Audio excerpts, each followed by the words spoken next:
What's going on, everybody, and welcome to the Other Side of the Firewall podcast. We talk the latest and greatest in cybersecurity news, as well as we highlight those movers and shakers and glass ceiling breakers. Those people of color have made it to the other side of the proverbial firewall. My name is Ryan Williams, and as always, I'm joined by Shan Tynes. What's up? What's up? What's going on? So thank you for tuning in. Our show, the current flow is Monday, Tuesday, our topics, Wednesday discussion, Thursdays, Ask a CISSP, where I conduct interviews. I got one in the can, but it won't be released probably for another week.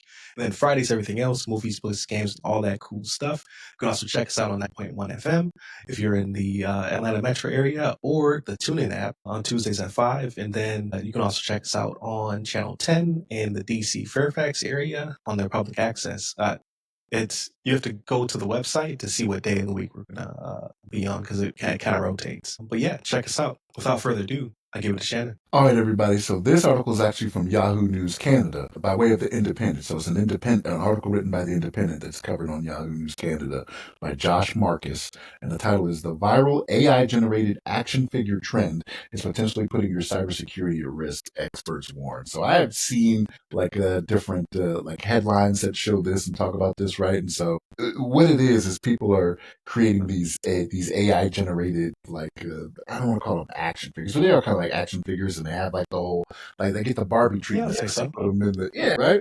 And they put them in the plastic and whatnot to make it look like it's a doll from Mattel you can buy or something like that. But what you have to think about and what you have to take into consideration, this is a fun thing, right? So people are like, oh, this is cool, this is fun, I could do this about myself, it's something cool to show off, talk about at parties, things of that nature. But you have to think about what information you're putting out there, right, that people may be able to use against you, right? So if you start doing it that has your favorite sports team or a job you wish you were in or something like that, these are indicators that can be used to kind of figure out things about you, or to try to figure out passwords, because we're not in that passwordless future, right? So it could be, Shannon NFL star could be the password, you know what I mean? In my former life, you know what I mean?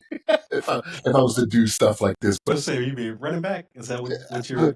Hey, whatever, right? Just give me that NFL money, you know what I mean? Right, I'll be a kicker. I don't care. Yeah. I'll stay away from the massage parlors, but still. Yeah, that dude's wilding, but that's for a different episode. Look, yeah, from my Ravens, right? So I don't know. I initially was like, I don't think so, but then it was so many. I was like, oh no. It was like Chappelle when he was talking about Beretta, when he was talking about the different ways the court system is. I was like, yeah, Tucker did that stuff. But I digress. So we'll see come draft night what we end up doing, right? If we end up replacing them. But no, like social engineering attacks. We kind of addressed this in the previous article as well, right? When I brought up kind of admitting it, this is how people can get their foot in the door to make these things happen. But you got to worry about privacy when it comes to things like this, and people don't take that into consideration, right? They're just like, oh no, it's fun, it's whatever. But yeah, it's gotta be taken more seriously, the information that we put out there, whether consciously or unconsciously, right? Because we have the social media programs to where we put it all out there anyway, right? And I know, when I do my training for members at my job, that's one of the things we harp on is social media. It's do not put these things on social media. We make sure to let them know LinkedIn is also social media, right? Because there are people out there that don't think it is, you know what I mean? So just be careful what you're putting out there. I'm not saying I was gonna say, people put way more detail on their LinkedIn than they do other social medias. Yeah. I'm one to talk. I got indicators all over my LinkedIn. But there's a way to do it, right? And again, when I'm teaching the classes, it's one of those things where it's do not put this on there, do not put this on there, do not put this on there. And I make sure to stress that LinkedIn is social media, despite what you may think, right? And again, I'm not saying to avoid it altogether, right? Because I realize that there is a need for it when it comes to networking, when it comes to keeping up with family and things of that nature. But we just have to be more conscious about what is going on out there, right? But yeah, this is, you got to remind the public, there's a lot that can be taken from this, and just having this cool little action figure or whatever, right, out there, especially when you're doing it and then you're putting it on social media, that gives you a wider reach for people to figure things out about you. But so be careful out there, folks. What's your thoughts on this, Ryan? Yeah. So when I talk about things like this, I'm just like, oh man, I'm gonna be somebody's gonna hear this and be like, ah, here they go again, ruining something, right? Like, ah, here go these funny duddies who are always spoiling everything. Like, because that's how I feel in my house with my kids, right? Like TikTok and social media and online video games, and now with the action figures, I'm just like, oh, did you guys know? Like, I just always feel like it's in one ear and out the other because it's just like, ah, here he goes again. Everything is bad, right? But it's just the aggregation of data. If you're on social media, you already have a footprint. So like, I am also on social media, right? Like LinkedIn is my bread and butter. I'm not really good at the TikToks and the Facebooks and all the other stuff and spreading the word and what have you. But LinkedIn, for whatever reason, I'm able to pick up a lot more traffic. But that's because I give a lot, right? So if you give a lot, you get a lot. So you get a lot of my experience, my background, my history, my education, my certifications, the business. Obviously, we have thousands of hours of recorded material as well. So it's the pot calling the kettle black in this situation. But in this viral sensation that's going around, because I see everybody doing this, I'm not knocking them, right? Like I get it, but it's just you putting everything in one neat package, right? Like your action figure with here's my hobbies and my job and my like. I'm not covert. Like I see some people hide where they work at, right? And I've thought about it, but I'm just like I'm not important enough to hide where my employer's at. Where you put like top secret or I forget what other markets they use for their work, right? Like nah, just this is where I work at. No biggie. But I understand the impact, right? There's some risk associated. So same thing with this, right? You're aggregating a bunch of data into that one image, and people forget that ChatGPT itself is social media, right? It's you're giving data away for to train a larger model. So if someone is really good at prompt engineering or doing the various things, they can extract a lot of data about you that you thought was just going to be between you and the OpenAI. And OpenAI, we didn't talk about this, but it was probably last week or the week before they publicly said like, "Hey, it remembers more about you than ever before." And that's on purpose, right? By design, so it's always tailored to you, which I appreciate. But at the same time, like I'm creating a bigger footprint, right?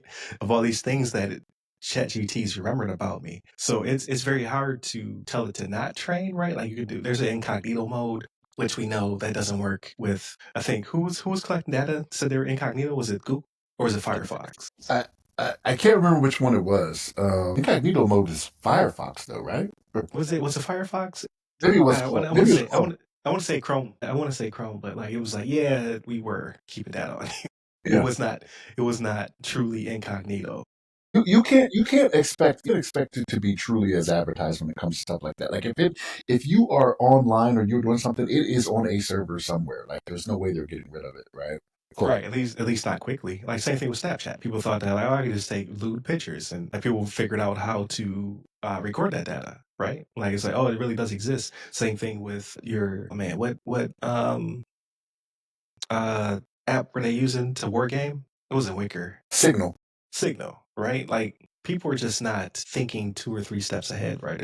They're over here playing checkers and everybody else is playing chess. So you just have to think like all this stuff that you're like, you have to do risk-based modeling. You have to think like, what am I willing to give up? And what am I getting in return? Like, yeah, you get a cute action figure that you guys can talk about for the next 5-10 minutes. But what have I put out to the world in doing so? So again, we're the old fuddy duddies, right? That's what cybersecurity feels like to a lot of people. Like, oh, there's just guys who say no to everything. Can't have any fun. You can. It's just making you aware. Same thing when it came to games on the internet. Like, what's your favorite color? Like, or not? What's your favorite color? How would they pose it? They would be like, yeah, take these things, right? Your favorite color, where you grew up at, right? Your street address, your mother's maiden name. This will be your acting name or your other type name, right? Like these are just ways to extract data from people and make it palatable. But you're just like, oh, I gave them this stuff. It was cute and I had fun. But yeah, but now someone has this information, they're able to then go through a database of some sort because everybody's passwords are out there and extract like what could their password be? What is their birthday? Like now I have that and things of that nature. So you just have to think like, okay, I'm doing this willfully, and then what am I losing in return? So in this case, you're aggregating data in this really cute, neat package. You know, it's crazy. You just said something that I thought it was just me, right? So I always think about that quick 5 or 10 minutes of enjoyment you get out of something. Mm-hmm. I'm always thinking forward so like in the military, we always talk about the 30,000 target, right? 30,000 feet target, right? Like, okay, you're thinking Yeah. of 5,000 feet. What's the 30,000? What's the big view, pretty much, right? And I find myself constantly thinking about that. Like if I do something that someone's only going to enjoy for 5 to 10 minutes, what's the long term effects of it? And it's like I start to think I'm a little neurotic at times because I'm like, man, should I really be thinking this hard on this? You know, and I'm talking simple tasks, Ryan. Like I do it all the time, and I'm just like, well, that could be this, that could be this. Like if I do this, I'm not careful. I have to cancel credit cards, and then I'll have to do this, and then I'll be on the phone for this amount of time, right? It's all the time for me, and I'm like, man, I wonder if I'm just I hope I'm not a conspiracy theorist in the making, right? Like, no, but it is a manifestation of trauma. Military did this to us. We can't have any fun because you're always thinking of that, yeah, larger target. Like, how does this potentially kill me? Military thoughts. It could be anything, something small to something big. You just like, how does the enemy get this to then take me out? But I think that it's a healthy balance, right? Like people just don't think from small things like this, like right, like the generative AI and sharing with ChatGPT to you said 5-10 minutes of fun could lead to a lifetime of pain. Kids, right? People just don't think that. But I think it just bleeds into all facets of life, and people just don't think that far ahead. And then as you get older, you start to think about it more because like kids are they're gonna have to in the next 40 years to 50 years they're gonna have to get away from using people's recorded history to then stop them from being politicians because kids record everything. Like when we were kids, if it wasn't a Polaroid, it didn't exist, right? And then VHS became a thing, and then so on and so forth. Now people have surveillance devices in their pocket, so they're always recording themselves. They're always capturing this information that will be used against them in the future. But there will have to be some grace or leniency because there will be dirt on everyone. Because all of these kids are recording themselves. you're being generous with the 40, 50 years. I say it was 10 years ago, right? Like, so the way the social media is now and the way that people are, like, there is not I don't think there's a phone that comes out now that doesn't have a camera on it, right? Like, that's No, just, everything's a microphone. or that you can access some type of social media that's just going to get you in trouble, right? That you're going to have to apologize for. Yeah, So, but there's gonna have to be some leniency because even like no bills, you see the bills, the hoodie on, bills for life, bills mafia, right? But Josh Allen had some tweets when he was a kid, so people were like bringing it up, like, oh, did you see what Josh Allen said? And then you actually go because it's time stamped. You go and you're like, yo, he was like 11 or 12. But people are not forgiving. Like they're just like, oh, he's not an ally because he said X, Y, or Z. But his brain was still forming at the same time, right? Not to excuse any of that. But what I'm saying is like this will be commonplace. People will try to do things and they're just gonna reach back. Like, hey, remember you said this when you were 8 because you're on Roblox and it was recorded? and that's the thing, right? I think the reason people do it is they just can't come to bring themselves that somebody's stances may change, right? Like what he was thinking from 8 to 11 is not what he thinks as a 28, 29-year-old Yeah, man something like that. now, Yeah. right? Like your experiences have made it to where they've changed you and made you think of different things, and you've grown in what you believe, right? But we are not for that, right? Now, if you said that 20 years ago and then today you still taking actions that still believe that, then yes, you should be held accountable. Yeah, and reflect that behavior. Yeah, but that's just a small example, right? Same thing happened with Kevin Hart, right? He got canceled after being canceled because of tweets he made that just will not leave the internet, and so on and so forth. So I just think people need to be a lot more cautious of what they say or opt into, because it's internet's written in ink, right? And the same thing with giving up this information.